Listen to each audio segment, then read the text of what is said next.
right, welcome to the Young Turks. Cenk, Uygur, and Kasparian. There's a big show today. We got bigly news.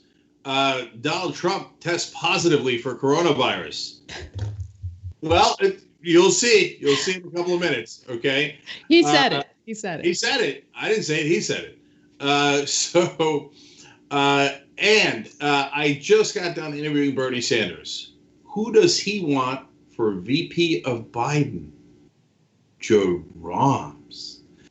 Okay, the interviews are now before the main show. So they're, the main show, Young Turks, is at 6 o'clock, right? Well, the conversation is part of the Young Turks, and it actually starts at 5:30 p.m. Eastern every day. So the interviews are first now. So tomorrow at 5:30 p.m. Eastern, Senator Bernard Sanders. Dramatic interview. Okay. Now, speaking of who progressives want for VP, and speaking of dramatic, later in this program, Casper and I will debate Elizabeth Warren's actions. Medicare for all? What has she said? It needs to be debated. Correct or incorrect strategy? All right, and one more thing about later today. Hey, we're on Twitch. All right, I think it's twitch.tv/TYT, actually. Yeah, so ignore the graphic.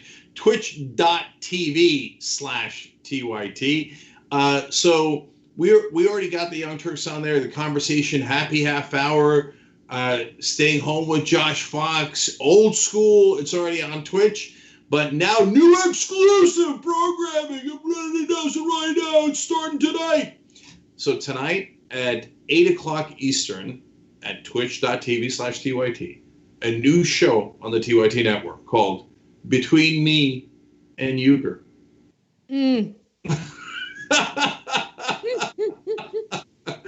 So I am interviewing folks about what they're doing at home during times of quarantine. It's super informal, super fun. Tonight we start with Mark Thompson, who we have not heard from in a while. Let's see if first his house almost burned down. Now coronavirus. Does his house even still exist? And then next week is Lance Reddick, a brilliant actor from Bosch, The Wire, John Wick, etc. The week after that, John Sally, and many more stars to come. Let's see what they're doing at home. So don't miss it tonight. It starts tonight at 8 o'clock Eastern on Twitch. All right, Anna, major show, massive, bigly show. Let's do it. All right.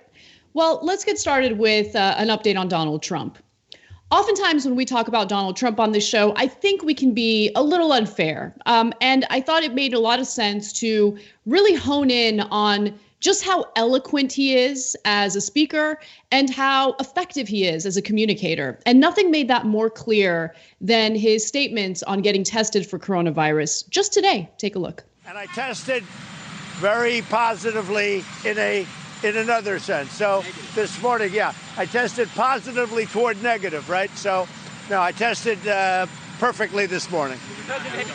Meaning I tested negative. Have you taken the antibody test yet? But that's the way of saying it. Positively toward the negative.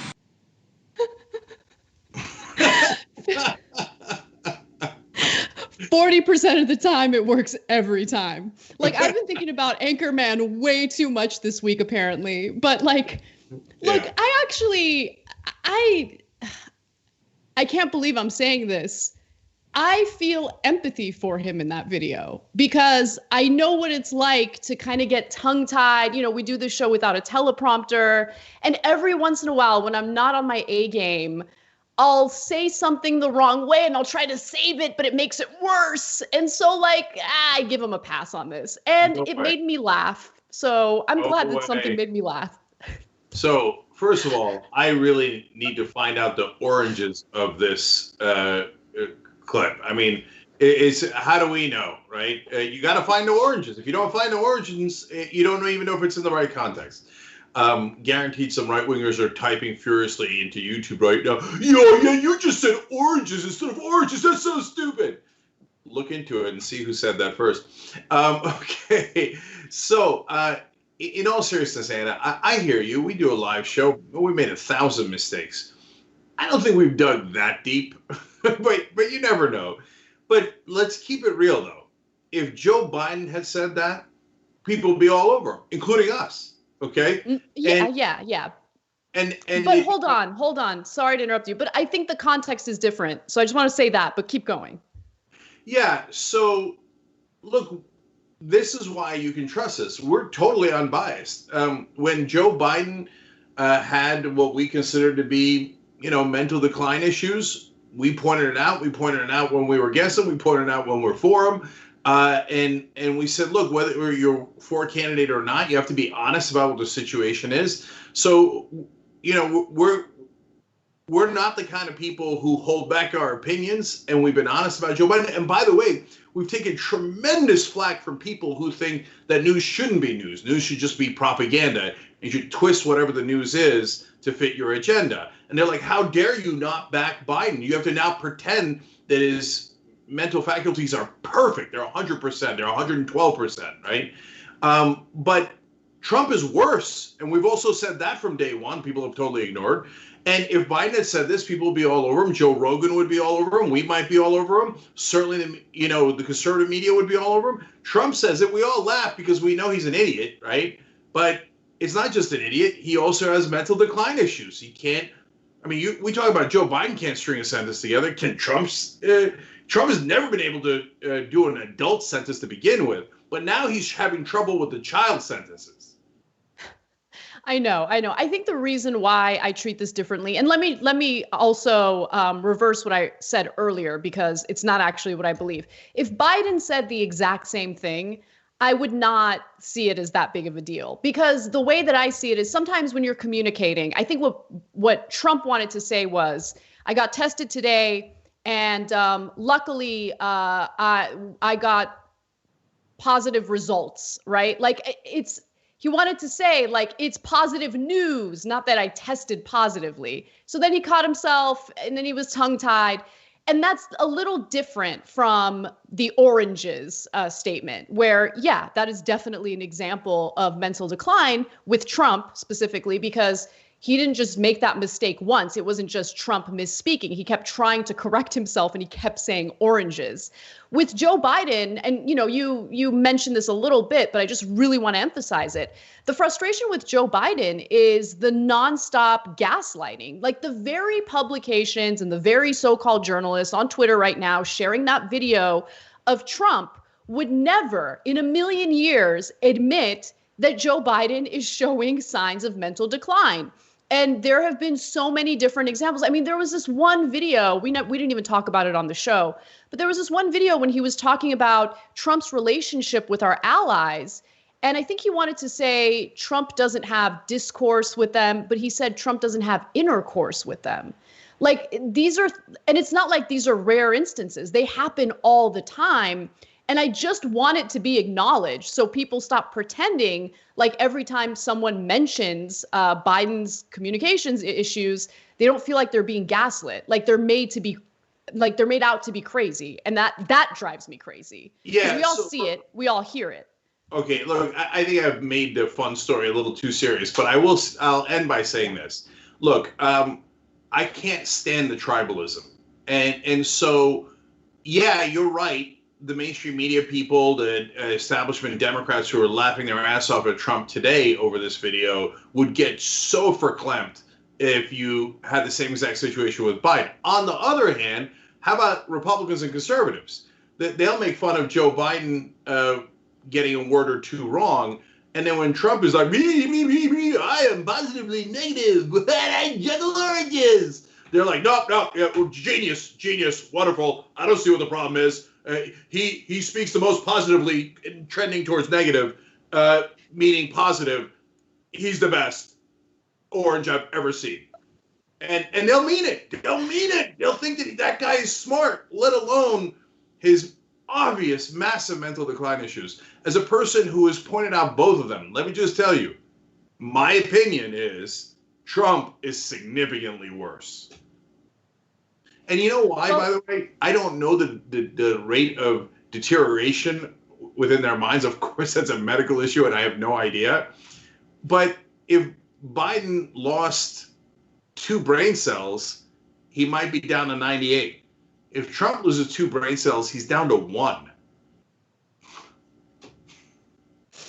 Okay, it's a good place to end it. Let's move on to serious news because there is a lot of it today. So one of the big news stories lately has been the Trump administration's decision to fire 4 inspectors general in the spring alone. And one of those individuals is Steve Linick, who was the inspector general for the State Department. Now, the person who recommended the firing of Linick was Mike Pompeo. And we're learning more and more about what type of investigation Steve Linick had been conducting into Pompeo's actions. Pompeo had fast-tracked an arms sale to Middle Eastern countries and Saudi Arabia specifically, and he did so in a way that would bypass congressional approval. And there is some indication that he potentially broke the law in doing this. What we're learning today through Politico's reporting is that Pompeo was actually warned by various government agencies against doing this, and he totally disregarded their recommendations. So Pompeo disregarded the advice of high-level officials at the State Department, Pentagon, and within the intelligence community in invoking an emergency waiver last year to circumvent congressional review of billions of dollars in arms sales to the U.S. allies in the Persian Gulf region. In justifying the move to Congress, Pompeo, as Pompeo does, wrote that Iranian aggression and increasing regional volatility necessitated an urgent delivery of certain weapons to U.S. partners in the Middle East.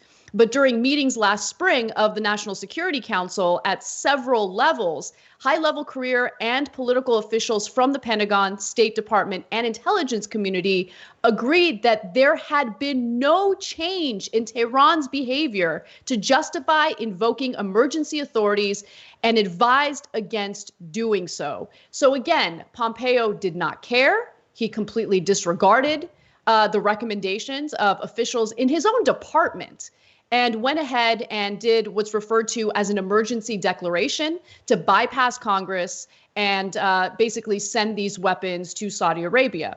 Now, I think part of the reason why this is getting so much attention is because there was really a bipartisan effort in Congress to prevent arms sales to Saudi Arabia. One of the more vocal senators who is against selling arms to Saudi Arabia is actually Senator Lindsey Graham, who's a well-known, war hawk.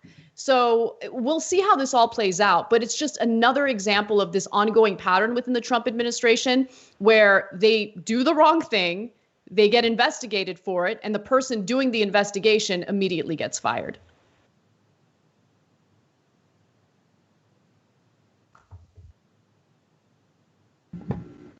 So this is serious on 2 fronts. Number one, if Congress does not authorize something and the executive branch does it anyway, that is a massive issue for our constitutional form of government. And so the way that this is supposed to work is, all right, the administration says we'd like to do $8 billion in arms sales to Saudi Arabia and UAE, et cetera. And then Congress, because of a law that was passed, needed 30 days to approve or not approve of it. And the only way to get past this is to declare an emergency. But it's now absolutely clear that his own State Department and the Pentagon, and by the way, the Pentagon, who wanted to sell the weapons to Saudi Arabia, both came in and said there is no such emergency. So the only reason to declare an emergency that clearly did not exist was to circumvent Congress. Well, that's a really serious legal and constitutional issue. And so I think Pompeo, under any normal circumstances, would be in massive trouble. But then that leads to a serious problem number 2. There's no rule of law anymore. So Trump and his team can fire anyone. The inspector general is supposed to be the cop on the beat to make sure that department is doing the right thing, all the way up to the leadership of that department. But when the leader of the department fires the cop who's supposed to be overlooking his actions, well, then there's no law left anymore. So, and this is where Pompeo was so disingenuous. He said, well, I didn't know anything about an investigation. What do you mean you didn't know? He had you answer questions, which you refused to do in person, and then wrote out answers to. And now his news story is, well, I wrote out the questions, and I knew there was an investigation, but I didn't know if it was finished or not. So that's why I was trying to fire him before he finished. I mean, did I say that out loud? Okay, so he did not say that part, of course, but it's super obvious that he knew there was an investigation because he participated in it. and it was about him, and it was likely going to conclude that he did something deeply illegal and unconstitutional. That's why he fired the guy. But there are no checks and balances left. So now they get to do whatever they want. So, Cenk, yesterday, Pompeo had a press conference where he was asked about the firing of Linick. And two things really stood out to me. We're going to show you guys the videos, but just pay attention to his confidence and his swagger, because he did confirm that he's the one who, recommended the firing of Linick. Take a look. It's the unilateral right to choose who he wants to be his inspector general at every agency in the federal government.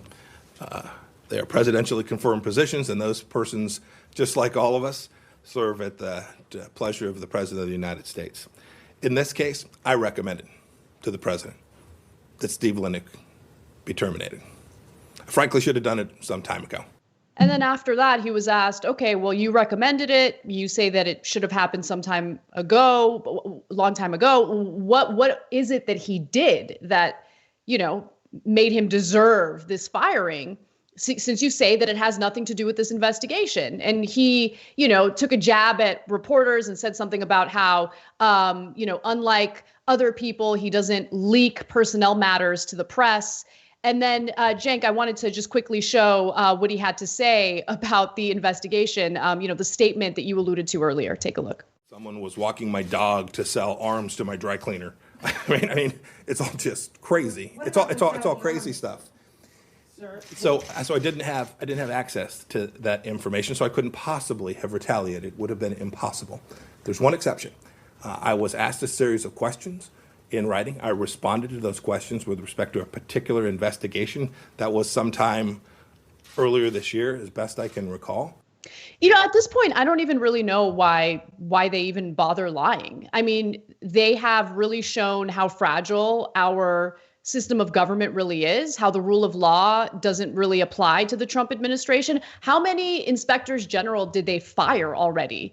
And there have been absolutely no consequences for it whatsoever. And Republicans, a few of them might say something, Chuck Grassley might say that he's a little disturbed by what's going on. But when push comes to shove, they don't actually do anything to hold members of the Trump administration accountable. Yeah, 100%. And so, look, again, any rational administration, they should be talk about removing Pompeo. And if you need to, remove him from office without the president. But I don't know how in the world that you would ever do that without the Republicans participating, and they're never, ever going to do it, no matter what kind of empty talk that they have. And so, look at how disingenuous that is. And even if you're a MAGA guy, you got to realize it's disingenuous. He's like, I didn't know there was an investigation. I mean, how could I retaliate? I don't know what's in the investigation. Oh, by the way, I knew there was an investigation because I answered questions for that investigation of me. How does that make any sense? It doesn't make sense at all. So he could have said, look, I didn't know all of the investigation. I didn't know they were also looking at my dog, right? But yes, I knew they were investigating me over Saudi Arabia and my possibly illegal actions and unconstitutional actions there. Okay, but leave my dog out of it. That would have been a fair answer. But him saying I couldn't retaliate because I didn't know what was going on, absurd. Last thing on that, why would you fire an inspector general? All it does is it investigates wrongdoing in your department, in this case, the State Department. So did he do another investigation you were unhappy with? And why were you unhappy with it? Because if you were unhappy with him for a long time, or did you want more investigations and he didn't investigate? Oh, Josh, you can't talk about personnel matters. Yeah, of course, because it's about you. Okay. There are legitimate times when you can't talk about personnel matters. But when you fire a guy and publicly say he's been doing a terrible job for a long time, you've already talked about personnel matters. You've already buried the guy's reputation. If anyone were to believe your lying ass, and of course, no rational person actually does, right? But you've already attacked him publicly. And the reason you don't want to talk about it further is there was nothing else. You fired him because he was investigating you. And the only part I'll give him credit for is the honesty that Trump probably made him do. Like, hey, tell people it wasn't me, it was you, okay? And so he goes out there and he's like, yeah, it was me. I asked to fire him because he was looking into me. Yeah, no, I totally believe him, though. I don't think Trump had any idea who Steve Linick was. So I think he's being honest there. Yeah, I agree with that, too. Yes, that's why I'm giving him a tiny bit of credit for that one. Are we Well, not? let's take a quick, super merciful. We're going to take a quick break. When we come back, we'll talk a little bit about how Donald Trump has thrown a member of the intelligence community under the bus, even after she went to great lengths to do intelligence briefings that were easy enough for a child to understand. That was doing him a favor, by the way. And then later on, Cenk and I will debate about Elizabeth Warren. And I know that a lot of you are here for that. So stay tuned. All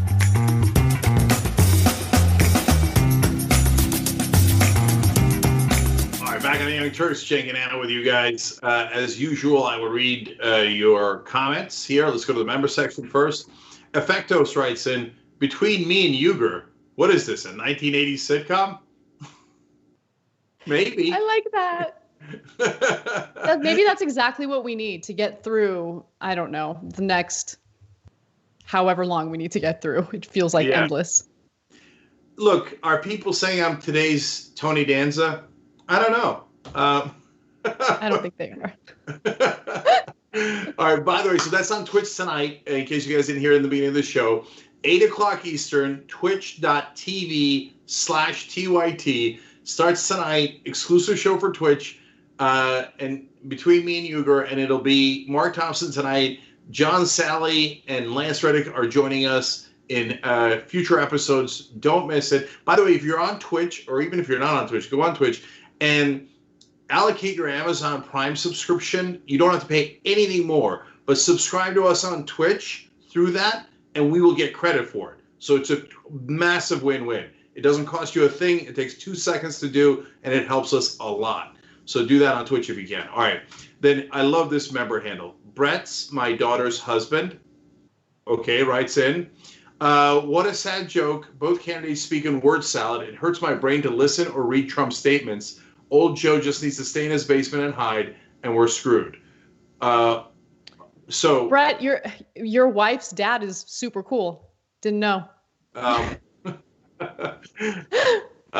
Anyway, so look, Biden's got a big lead right now, so I say knock on wood. Mondo Libre says, why would anybody be surprised that a former CIA director would like to make secret arms deals? Funny. I like it. Grilled Hot Dog makes a good point. Republicans sell arms to someone so they can have a reason to declare war on them later. Yes, exactly. Very true. I love our members. Guys make such great points. TYT.com/join. I'll read you one last one from YouTube Super Chat. We appreciate every time you use that. Anna's Margarita Salt writes in, yeah, verbal flubs do happen. Just ask the Attorney Inspectors General, LOL. Okay. All right. We got news to do, so we need to move on right now. She or he did add, Anna, you're the best. Much love. Hey, Thank you. Thank you. Before we move on, real quick, guys, audience funding is super important to us. It's what's keeping us afloat when others are having so much trouble. We need you guys, and you guys have delivered, but we got to keep it going. I'm afraid we're not going to make our month-end goal this time around. So please, if you can, help at tyt.com/go. And let's take a look at where it is right now. It's at 138,950. If we can get to 140 by the end of today's show, maybe we can get back on track. So I love you. If you could do that, that'd be amazing. All right, Anna, let's do it. All right. There has been a lot of different displays of desperation among the potential VP picks for Joe Biden. And one of the more recent examples has to do with Elizabeth Warren. Now, there was an interesting piece published in Politico that didn't really have any news in it. For anyone who's been following politics, following this Democratic primary, you would know that Elizabeth Warren had pivoted away from Medicare for all or a single-payer healthcare model pretty late last year. But Politico publishes this piece as if this is a new way of, pivoting for Elizabeth Warren, and that's not necessarily the case. Now, during a talk with some of the students at the University of Chicago, here's what she had to say about Medicare for all and what makes more sense moving forward. Medicare for all, do you think there'll be more of a receptivity to some sort of single-payer healthcare system or some sort of hybrid but universal system? I think there'll be a lot of receptivity. Look, I argued for Medicare for all. I think ultimately getting us to a single payer, I think it's what makes sense. But the question is, how are we going to get there in a way that brings people in and people feel comfortable with it?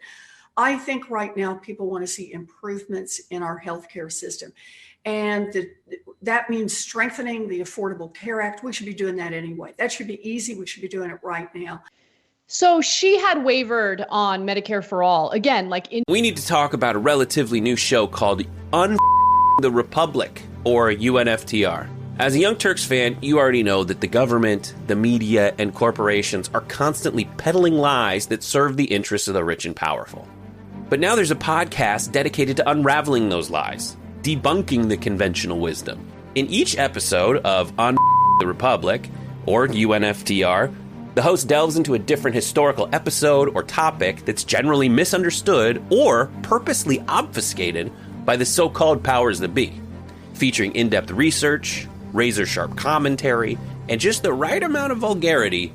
The UNFTR podcast takes a sledgehammer to what you thought you knew about some of the nation's most sacred historical cows. But don't just take my word for it. The New York Times described UNFTR as consistently compelling and educational, aiming to challenge conventional wisdom and upend the historical narratives that were taught in school. For as the great philosopher Yoda once put it, you must unlearn what you have learned. And that's true whether you're in Jedi training or you're uprooting and exposing all the propaganda and disinformation you've been fed over the course of your lifetime. So search for UNFTR in your podcast app today and get ready to get informed, angered, and entertained all at the same time.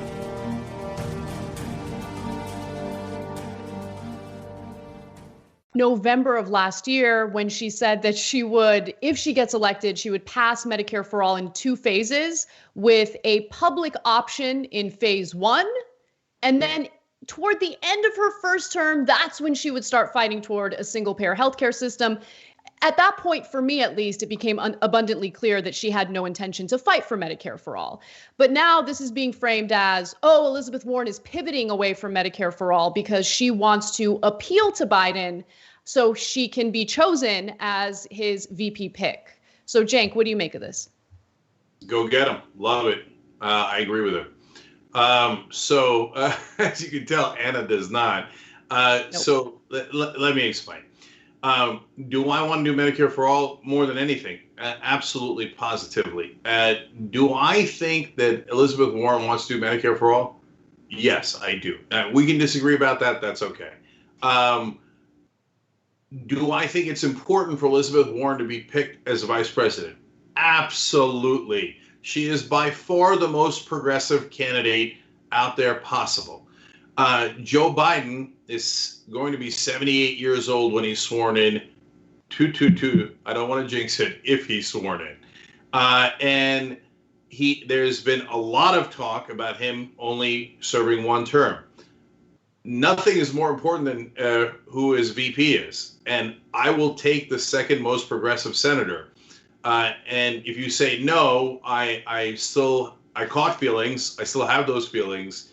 And that's going to decide that make me choose someone less progressive than her. That's, to me, I can't countenance that. I'm practical. And then on Medicare for All, is this a way of getting onto the VP ticket? If it is, then I think it's smart politics. And I don't think it actually changes her real opinion on it. So, look, I don't know what's in her mind or her heart. So while I'm suspicious of her statements regarding wanting Medicare for All, I don't know, and I'll admit that. But what I will say is that the biggest problem with Elizabeth Warren from the beginning, okay, and I mean even as far back as when she did the whole Native American DNA test, is that she has terrible political instincts. And this play makes it abundantly clear, or actually just reinforces that. What I think we need to have a discussion about is the decision that the Biden campaign has made moving forward. And their decision has not been to appeal to progressive voters. Their decision has been to appeal not only to corporate donors, that's been a given, okay, that's been clear, but to appeal to never Trump Republicans who obviously prefer Biden over any other Democrat who ran during the primaries. And they're going to help Biden as much as they can because they hate Trump and they want to get Trump out, and they're willing to work with Biden. So I'm talking about the Bill Kristols of the world. I'm talking about Kellyanne Conway's husband, George Conway. I'm talking about David Frum, the very people who were actually pretty active during the Bush administration, very supportive of the Bush administration, but just cannot stand Donald Trump. And so if you look at how the Biden campaign is operating, they have gone to great lengths to, really appeal to those people to the right of, centrist Democrats. And what have they done for progressive voters? The only thing that I've seen from the Biden camp and Biden supporters is nonstop vilification and antagonistic language toward Bernie supporters. And so I bring that up because when you consider the values of establishment or centrist Democrats, corporate Democrats, you need to have your principles, because if you are a progressive who's willing to waver or be malleable and you think, oh, maybe my theory of change will work. Maybe if I'm a little malleable, I'll get in there and then I can change things from the inside. It's not going to happen. She's not going to be chosen as the VP pick. Right now, Joe Biden is actually vetting Amy Klobuchar. Okay, so that's something to keep in mind. And it's because Amy Klobuchar is more appealing to the never Trumpers. She's more appealing to the people in the middle of the country who might lean conservative, but they can't stand Donald Trump. This is the political calculation that the Biden camp has made. And the fact that Elizabeth Warren hasn't realized that and is willing to waver on her principles and her beliefs, I think is incredibly sad. No. That's where I'm coming from. So I think half of what you're saying is true, but I think the other half is really important. Did Biden go towards the mainstream and establishment during the primary? Yes. By the way, did it work? Yes. He won because of that. And so that sucks for us, and it's terrible, but it's a reality. But on the other hand, when normally you go to a general election, the Democratic candidate swings to the right. But in this case, Biden has done the opposite. Instead of going more establishment, he has swung to the left. He did a task force that has indisputably progressive people on it, not just AOC, but Stephanie Kelton, Abdul El-Sayed, and the list goes on. That is a very progressive task force. I talked to Bernie Sanders about it today. We're going to air that interview tomorrow at 5:30 p.m. Eastern on tyt.com/live. 5:30. Yeah, that's right, Eastern. 5:30 p.m. He said that's when the show starts now with interviews. Okay. And I asked him about it. Now, watch the interview. He'll answer for himself. But the main takeaway that I get as a progressive and having talked to people like Bernie Sanders is, look, you do a task force, and if you don't follow their recommendations, there is significant blowback that comes along with that. And so Biden took that risk to go left. If it's a giant if he picks Elizabeth Warren, take the victory. It's the second most progressive senator in the country.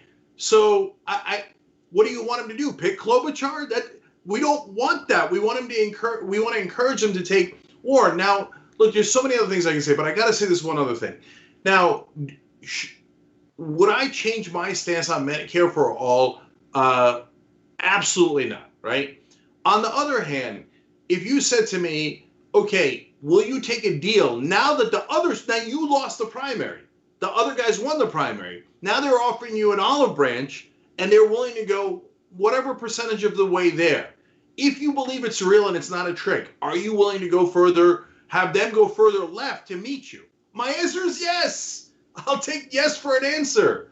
So I don't know why we're pushing Biden away when he's trying to come in this direction. So look, we have a poll, and Anna, I'm curious what you think, but I'm curious what the whole country thinks, and certainly progressives that are our audience. So it's at tyt.com/polls/VEEP, VEEP. So now some of you guys are going to be upset at the choices: Stacey Abrams, Kamala Harris, Elizabeth Warren, and Gretchen Whitmer. And you're going to say, wait a minute, I don't like those choices. I want Nina Turner on that list. I want Bernie Sanders. I want Santa Claus. But none of those people are going to be on the list. They're not on Biden's list. This is the real list. And maybe Klobuchar, but that's about your top 5. And because he's vetting Klobuchar doesn't mean he's not vetting the rest. So out of those real choices, who do you want? So be realistic. TYT.com/polls/Veep. For me, it's a no-brainer. Why would I take anyone but Warren? So I want to make it clear that I'm not having a discussion about who I personally prefer as his VP pick. I'm having a discussion about the effectiveness of what Elizabeth Warren is doing. I don't think that Biden is going to choose her as a VP pick. I think that Biden has been friendly toward her because she wants to be the VP and has been raising money for him and has been doing everything possible to be appealing to him. And for me, that's the issue, right? Because if progressives are going to win, if there are going to be real policy accomplishments, we need to know our enemies, we need to know our friends, and we need to be principled, right? That doesn't mean that we never work with people we disagree with, but I don't.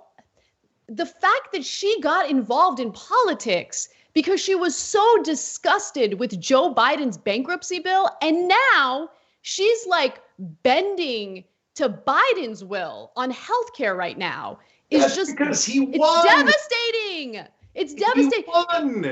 He won. And he's saying, "Hey, I'm thinking of coming in your direction." The correct answer is yes. Look, I'll just last thing. You believe him, Cenk? You believe him. No, and I'm sorry. no. I think the task force will accomplish nothing. That's where I'm coming from. No, I want to be super clear about this. I don't believe him. I believe that the proof is in the pudding, and we're going to find out soon. So if he goes towards Warren, then I will give him a lot of credit because it meant he wasn't kidding. Warren could be the next president of the United States. She's the second most progressive senator in the country. Take the victory, right?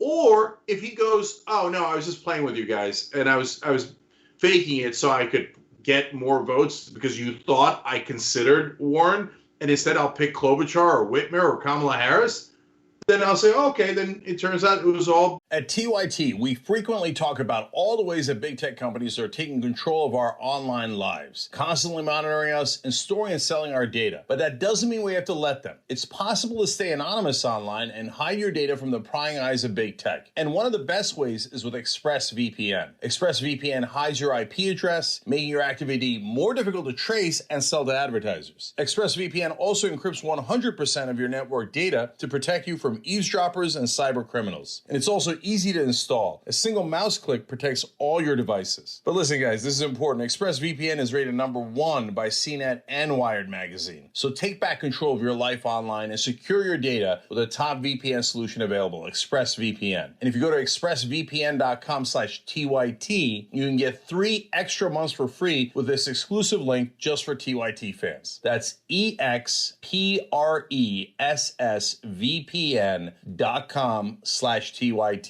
Check it out today. Total baloney. He wanted someone, it was, you know what it was? Malarkey. He just wanted someone who is just as establishment and just as conservative as him. Our answer will come soon. We should encourage him to go in the progressive direction instead of saying, you know what, we don't care. You're not going to get credit under any circumstance. That is very bad politics, which leads to bad policy. Okay. Let's take a break. When we come back, we have more for you, including Donald Trump blaming the intelligence community for not giving him enough information about coronavirus. We'll be right back.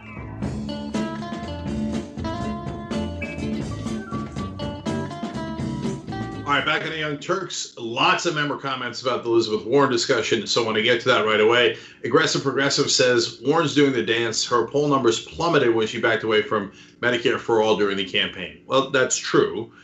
Jared says Elizabeth Warren is making her policies based on election research rather than on principle, and what Americans truly need is a strategy. That's also true, but you should do strategy. And if there's strategy that gets a progressive into the VP slot, I'm in favor of that strategy. Whether it's going to work is a different question. Megan E. says, Cenk is never, ever, ever going to admit that Warren gave the bird to progressives. I do not believe he's capable of it. He literally said months ago that if Warren became Biden's VP, he would be turning her back on everything she stood for and now is advocating for it. No. I love you, Megan, but I never said that latter part. I know myself. I know my real opinions, and I never said it, and you won't be able to find it on tape because it's just not there. But saying that I won't admit that Warren gave progressives a bird? Here, I'll admit it right now. So she should have backed Bernie in 2016. And as soon as she lost in 2020, and arguably even earlier, before Super Tuesday, she should have backed Bernie Sanders. And it was a super painful, I don't want to use the word betrayal, but it was horrible. It was horrible politics. It was horrible policy, etc. I know people are not over it, and I very much empathize with that. I'm moving on because I'm practical, not because it didn't hurt. All right. Now, Augies says, this election, I would rather vote for Elizabeth Warren than vote against Trump. She will collect more progressive votes than Biden. So that's interesting and is a point in our direction. Mickey C says, the DNC would never allow Biden to choose Warren. They know Biden won't last very long, and there's no way they would allow anyone who isn't centrist to right-leaning to step in and take over. Mickey C, that's exactly what I'm worried about. But that's why, if Joe Biden does in fact pick Elizabeth Warren, that means he very likely ignored what a lot of people in the Democratic establishment, Democratic leadership, the DNC, and most importantly, what the donors said. Then you must give him a lot of credit for that. If you don't give him credit for that, it is totally unfair. The bankers do not want Elizabeth Warren. We already did a story about that. That is fact. And if he chooses her anyway, you should give him credit. Super Pup loves AOC for president, writes in. Cenk has a point. There's so many of these, but I will just read you one last one. God, thank you guys for participating. Really appreciate it. Okay. Grant DeFayette says in YouTube Super Chat, if Biden doesn't VP Warren, I won't vote for him. Got to draw the line somewhere. So obviously everybody's in a slightly different place here. To me, it's relatively easy. You go with the person who is most progressive because we didn't win. I wish we had, and next time we will win. All right. Last thing here, guys. It's so important for us to be healthy and sustainable so we can have conversations like this. You will literally not see a conversation like this anywhere in cable news or mainstream media. So please, we're doing it together. TYT.com/go. For example, today we're trying to get to 140,000 for the month, and let's see where we are right now. It's 139,462. We're so close. If you can help out, that would be amazing at TYT.com/go. And thank you for everybody writing in, including on YouTube Super Chat. Anna, go ahead. All right. Donald Trump's response to COVID-19 was not only late, everything that he did following COVID-19 has been a complete and utter disaster. And he's blamed everyone for his own failures, including the press, China, you name it. Now he's blaming the intelligence community for allegedly not doing enough to warn him about the severity of COVID-19. So Trump has insisted that the intelligence agencies gave him inadequate warnings about the threat of the virus, describing it as not a big deal. Intelligence officials have publicly backed him, acknowledging that Beth Sanner, the analyst who regularly briefs the president, underplayed the dangers when she first mentioned the virus to him on January 23rd. Now, keep in mind that on January 23rd, there was still a lot of misinformation about the pandemic, and China was still suppressing some of that information from the general public. But since then, we've gotten a lot more news, and it's been clear that Trump has been warned on multiple occasions about the severity of the virus, and he ignored those warnings. So I'll give you a list of all those warnings in just a minute. But first, here's Donald Trump basically throwing his own a member of the intelligence community under the bus, even though she's gone to pretty great lengths to make these intelligence briefings easy to understand for someone like Trump. Let's take a look. January 23rd, I was told that there could be a virus coming in, but it was of no real import. In other words, it wasn't, oh, we got to do something, we got to do something. It was a brief conversation, and it was only on January 23rd. Shortly thereafter, I closed down the country to China. So he did not shut down travel shortly thereafter. As we know, he didn't really take any action until March, and he was getting warnings as early as January about the severity of the virus. Trump ignored a host of warnings he received around that time from higher ranking officials. So you have like doctors, scientists, biodefense officials, other national security aides, and the news media warning him about the virus's growing threat.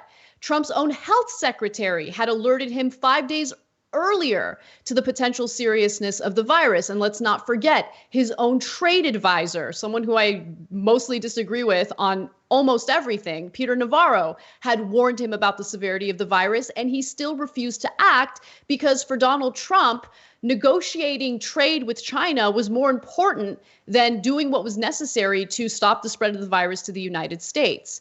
And by the way, here is one of the headlines that was published by the Washington Post that shows that U.S. intelligence reports from January and February warned about a likely pandemic. And so, Cenk, jump in. Like, it's not unsurprising that Trump would blame Beth Sanner for this, but it is pretty pathetic because, again, she wasn't the only person who had sat down and talked to him about this virus. So I don't know Beth Sanner at all. She's a top official at the CIA. So there's a good chance that our politics probably don't match. But she came in as a second person to give the intelligence briefings to Trump because the first person was just giving him facts. And so the little child couldn't concentrate. So she had to do like a little puppet show in replacing the first guy to get the clown to pay attention. They had to put in more graphs and charts, etc. She had to. She realized he cares more about real estate deals in the rest of the world, so she would highlight those. Oh, here's an economic development in, fill in the blank. Indonesia. Maybe he's got a tower in Indonesia. And he's like, oh wait, I care about that. Okay, good, Donnie, good. Okay, now and anything else he could use for political purposes, he would perk up. So she went out of her way to frame it in a way that the little child could understand. And what's the first thing he does? He throws her right under a bus because he's such a bad guy. Now, in terms of the substance of his argument, he says, I shut down travel from China. Well, first of all, that's not exactly true. Of course, we had to let Americans back in. Oops, that's partly how the virus got in here in the first place. So it was a porous shutting down. But I'm not blaming him for that action. But think about it. If you thought it was so serious you had to ban travel from China, kind of, then why didn't you do the other things that are necessary? Like ordering masks, ordering gloves, ordering PPE, ordering tests. See, those are far more necessary. And every expert would have told you and did tell you that ordering the masks and the tests were much more important than shutting down some of the travel from China. So, in other words, you did it so you could score political points with your right-wing base and go, ah, ha, ha, I was tough on China. But you didn't actually care about the virus, and you didn't take it seriously, even though you clearly had enough information to take it seriously. That's why you took the action on China that you did. Exactly. I mean, it's amazing how many people he's willing to throw under the bus just to cover his own terrible mistakes. But we've gone over all the mistakes, all of his foibles in response to COVID-19, his refusal to invoke the Defense Production Act. That's another example. It's his fault. He's the leader. Okay. When these types of mistakes are made, you don't look for people who work under him to blame. You blame the leader. And the leader of this country has shown a complete and utter lack of leadership when it comes to this pandemic and a host of other issues. All right. Well, let's cover TYT Investigates because they broke a fascinating story about Elon Musk.